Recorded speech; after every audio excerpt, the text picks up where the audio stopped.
Paul had shared the good news about Jesus in Corinth. Many people believed the gospel and they began meeting together as a church.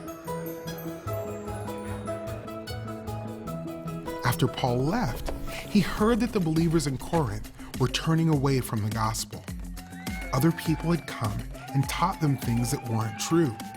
These teachers led the Corinthians away from the one true gospel, and Paul was worried. So Paul wrote a letter to the church.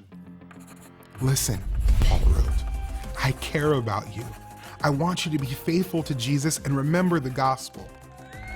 Paul knew that the people had been tricked by the false teachers, like the serpent in the Garden of Eden had tricked Eve. Eve had everything she needed, but she believed the serpent's lies and disobeyed God.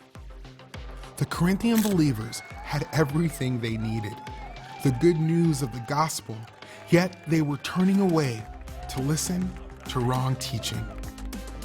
"I'm not a great speaker," Paul admitted, "but I know what I'm talking about." Paul relied on God's power to share the gospel. He spent his life sharing the good news, even though it meant facing suffering. Paul didn't share the gospel to get something from those who listened. He told them about Jesus because he loved them. Paul wrote, "I won't back down." False teachers are trying to spread different messages so that the good news about Jesus won't go out. These teachers are against God, and they are only trying to take advantage of you. Paul spoke up because he knew the truth. If anyone deserves to be listened to, it's me. I've worked hard, been thrown in jail and beaten, and nearly died to share the gospel. God had chosen Paul and had changed his life. Paul knew his suffering was worth it, and he wasn't going to give up. I do all of this because God, the Father of the Lord Jesus, deserves to be praised.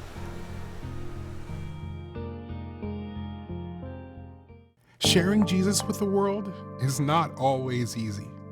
There will always be some who try to stop the good news from spreading. God calls believers to follow and obey Jesus no matter what.